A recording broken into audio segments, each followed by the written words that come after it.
Municipal ఎన్నికల్లో భాగంగా విజేతలు ఎవరైతే ఉన్నారో చైర్పర్సన్, వైస్ చైర్పర్సన్, అదేవిధంగా కౌన్సిలర్స్ కు సన్మాన కార్యక్రమం ముఖ్య అతిథిగా వచ్చేసినటువంటి మన స్పీకర్ గడ్డం ప్రసాద్ కుమార్ గారికి, అదేవిధంగా నూతనంగా ఎన్నిక కాబడిన చైర్పర్సన్ గడ్డం అనన్య గారికి, అదేవిధంగా వైస్ చైర్మన్ గా ఎన్నిక కాబడిన అర్ధ సుధాకర్ రెడ్డి గారికి, అదేవిధంగా కౌన్సిలర్స్ కు, వేదికపై ఉన్నటువంటి ప్రతి ఒక్క హిమ నాయకులకు, కాంగ్రెస్ కుటుంబ సభ్యులకు మరియు ప్రతి ఒక్క మీ మీడియా మిత్రులకు అందరికీ శిరస్సు వంచి నమస్కారాలు తెలియజేసుకుంటూ, ముఖ్యంగా 11వ తారీఖు నాడు జరిగినటువంటి మున్సిపల్ ఎన్నికల్లో ఘన విజయం సాధించినటువంటి 19 మంది కౌన్సిలర్స్ అందరికీ ప్రత్యేకంగా ధన్యవాదాలు తెలియజేస్తున్నాము.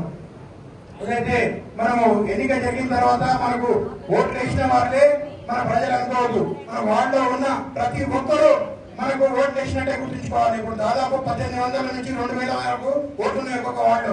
ప్రతి వార్డులో మనము అభివృద్ధి చేయాలి. అదేవిధంగా మన పక్క వాళ్ళు ఇట్లా మన ప్రాబ్లమ్స్ ఉంటే దాన్ని దృష్టిలోకి పెట్టుకొని దాన్ని సాల్వ్ చేయాలి.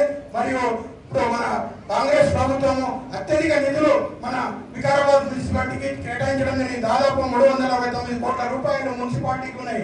ఈ బాడీ చాలా అదృష్టవంతమైన బాడీ. వచ్చిన ఫండ్స్ మరియు వర్క్ అలాట్మెంట్ అయిందని చాలా వర్క్లు చేయించే అదృష్టం ఉన్నది. గత కౌన్సిల్లో నేను ఉన్నాను, కానీ అప్పుడు ఎలాంటి ఫండ్స్ తీసుకురాలేదు. అప్పుడు మన గత